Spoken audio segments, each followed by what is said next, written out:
right, this is section 10.2, part 3.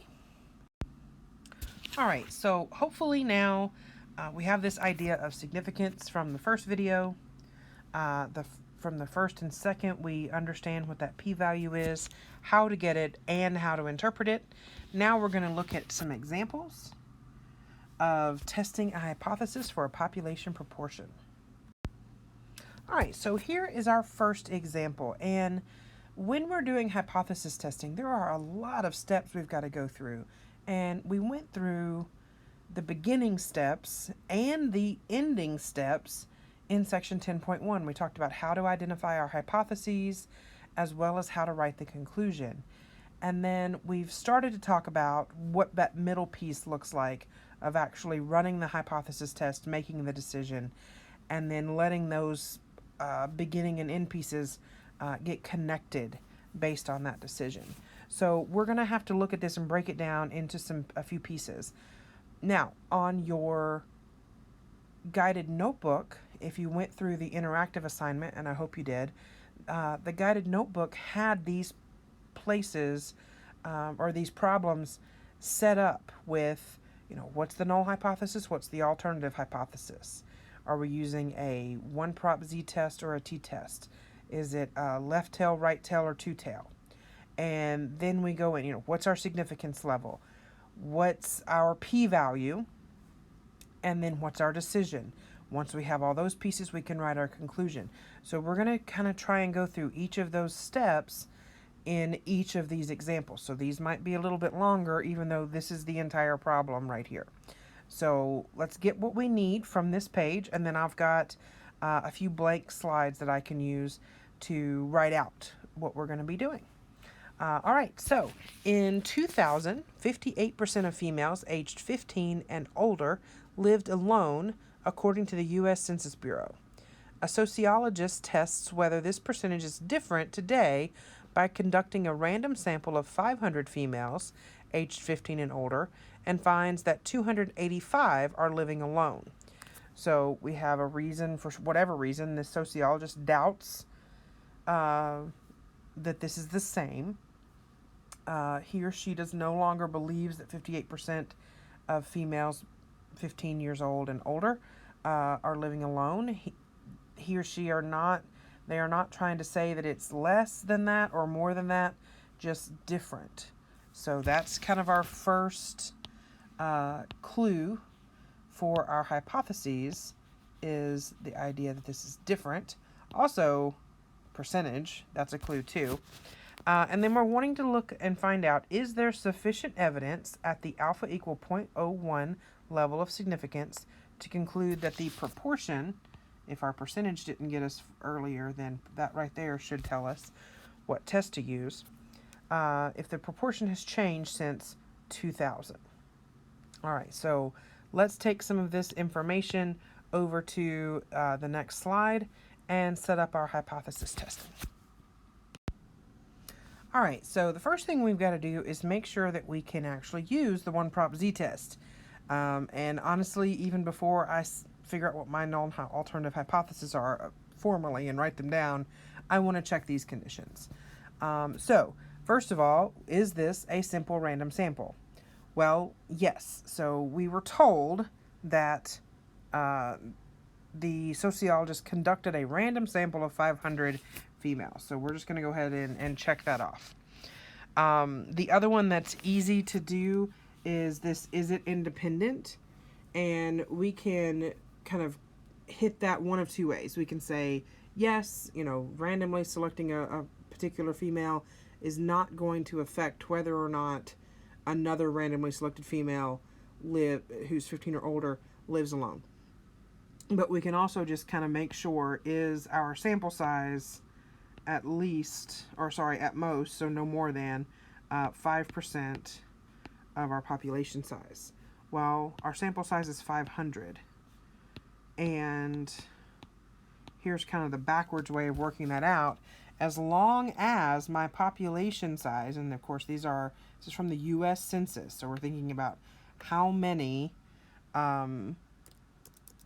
15 and older females are there in the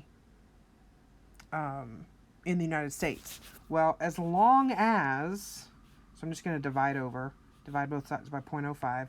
That's going to give me, as long as my population is at least 10,000, so let me write that the other way, greater than or equal to 10,000. And I think we can very safely say that there are more than 10,000 females 15 and older in the United States. So we're good. Then our other calculation that we need to do is our population size, or excuse me, our sample size times our population parameter. That's what I was trying to say at the beginning. So times 0.58. And then 1 minus 0.58, which you are more than welcome to just type that in the calculator.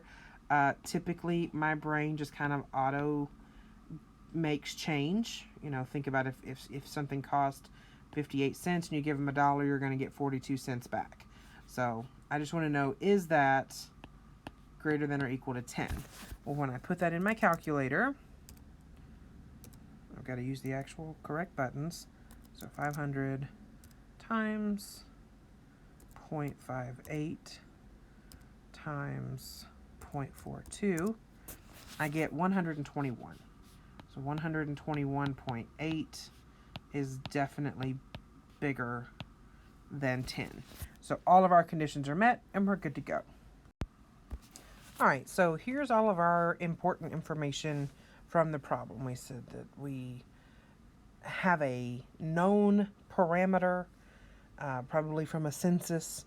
Is that what we said? Yes, from the U.S. Census Bureau, we have this known parameter from the year 2000 of 58% of females aged 15 and older living alone. Then we took a sample of 500 people from that same population and found that 285 of them live alone.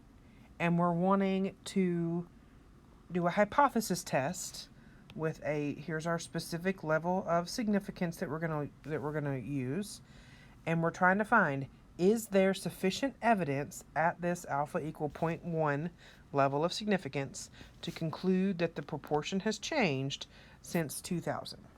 So the first thing we need to do is come up with our null and alternative hypotheses. So remember our labels, H0 and H1. You may also see an HA with a little lowercase a or HA with a capital A, but I'm going to try and stay consistent with the book and use H1. And remember that we have to identify our parameter. Well, I've already put it here, but this word proportion tells us that we should be dealing with a parameter P. Now, our null hypothesis will always, always, always be equal. So we're going to have P equals 0.58. That was given to us in the problem. That was our known value in the year 2000. In 2000, 58% of females, ... So that's our known value. That known value stays the same for our alternative hypothesis. What we want to do to figure out what our symbol is this idea. Previously it said, is it different or has it changed? So this is non-directional. So we're going to say not equal. So I'm testing whether or not this proportion is no longer equal to 0.58. Now, I am using a one prop z-test.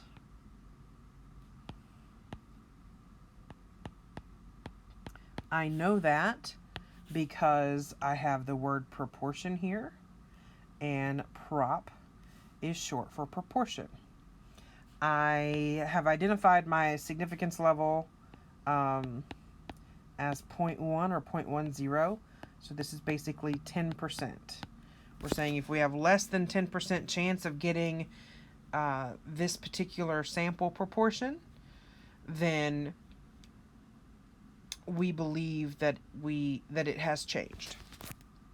Now, we are going to use our one prop z-test, and I will put that up on the next screen because the calculator needs basically the full width. But I am going to use my x and my n. Let's see, let me highlight. I'm going to use my x value, my n value, my p value, not p value, oh, that was bad, my population proportion, p naught, and then I'm going to make sure and use that symbol. So those are the things that I want to make sure I have for my calculator. So let's see what this looks like when we put it in. All right, so as we go to our calculator, we're going to go to Stat, over to Tests, just like we've done for our confidence intervals. We're actually going to get to use these first options. And since we're dealing with a proportion, we're going to use the one prop z-test. And like we said, my null hypothesis was, let's see, I didn't write those down. Hold on. Let me pause the calculator for a minute, and let's write down my null hypothesis was that p was equal to 0.58. My alternative hypothesis was that p is not equal to 0.58. And then I had 285 out of 500 indicate that they are females age 15 and older who are living alone. Okay, so I had that when I did my calculator part, but now that we've got it written down, we can continue. So I always want to make that is basically my null hypothesis. All right, then I'm going to come in and I'm going to give my values for x and n. So I'm going to say 285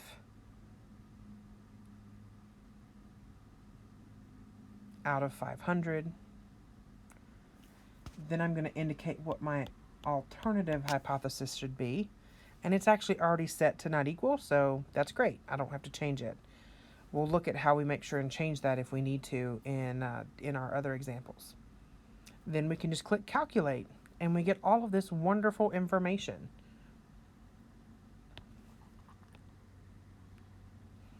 And now we see it reminds us of our alternative hypothesis, which is great because you can make sure, did I actually do what I meant to do? And if you do, then this right here should match up with your alternative hypothesis. And for us, it does. Yay! Now, your homework will ask you for a test statistic. And you might get the ask for that on the test as well. Normally, if I were doing paper tests, which because of coronavirus right now, when I'm recording this and COVID-19 has got all of our campuses closed down, we're not going to have paper tests. Normally, I wouldn't ask for the test statistic on the paper test. But the test statistic is simply just the z-score.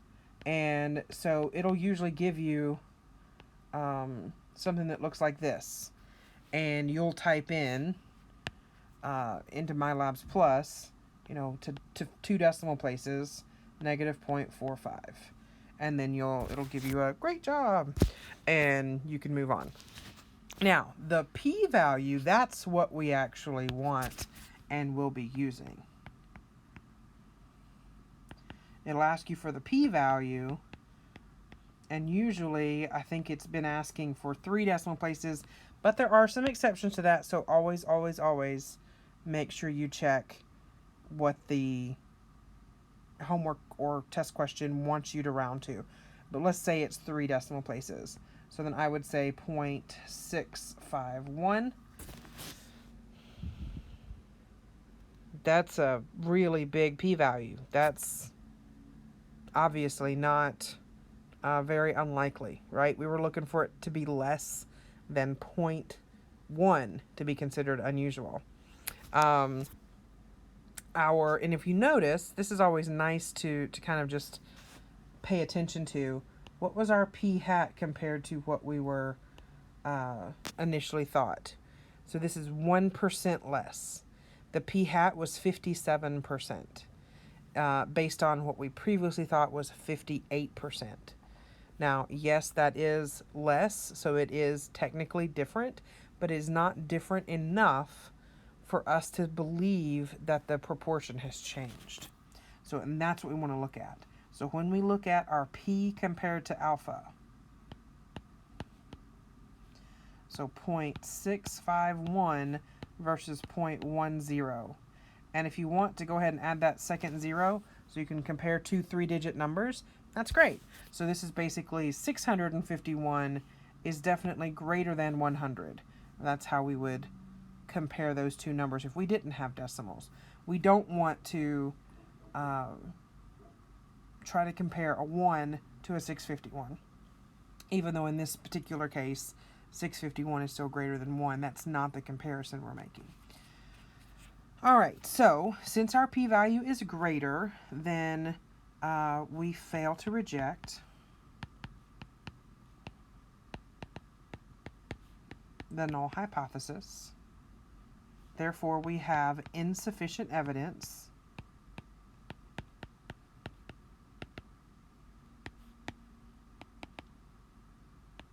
and we can go on to write our conclusion.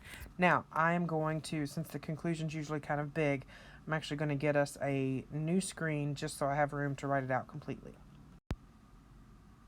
All right, so our conclusion is always the most important part because that's really the part that you would end up reading if you're reading an article that does a hypothesis test. They might give you a p-value, but actually most articles, scholarly journal articles that I've read, they don't actually give you the exact p-value. They just say, you know, p was less than 0.001 or p was less than, you know, whatever their significance level. They're just letting you know, my p-value was less than this. And so as long as you're not going any more significant or, you know, any smaller than that significance level, then you can, that's enough for the article, for the summary and the conclusion. And then they'll write their conclusion out. So the first thing we want to do is identify the level of evidence that we have. Do we have sufficient evidence or insufficient evidence? In this case, I did not get something unusual.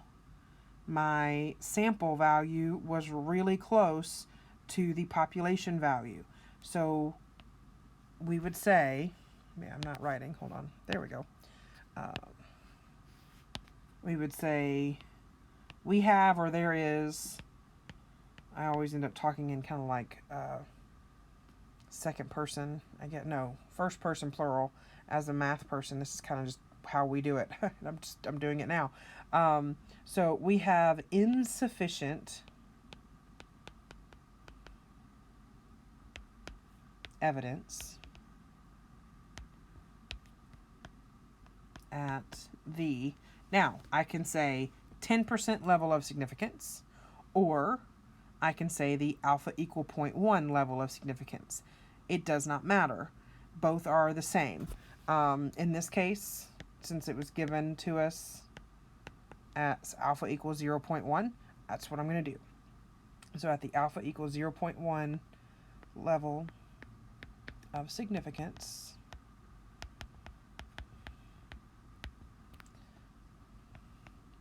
to suggest that, and now I need to go back to the original proposal in the problem that we had. So and I don't have it on this screen, but I can read it from a different screen. A sociologist tests whether this percentage is different today. So suggest that the percentage of females aged 15 and older living alone Hold on, I gotta make sure my sentence makes sense to suggest that this percentage is different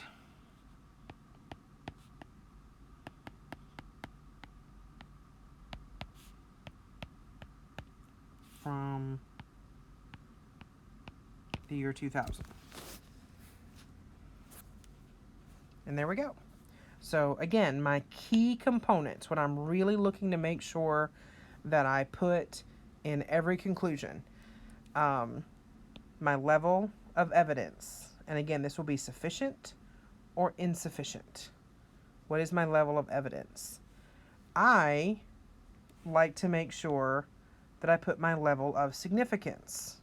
Now, on the MyLabs Plus questions, they're not going to have that on there, I don't believe, which is unfortunate because in general, you want to let your audience, whoever's reading this conclusion, know what you tested your data at, what level you tested. So that's my personal addition. And then your context. You always, always, always need to have context. Whatever it is that you were studying, notice this includes the population that we were looking at, females age 15 and older. It includes what we were comparing it to, the year 2000, and it just has everything in there that we can possibly need to know in order to have a proper context for this problem.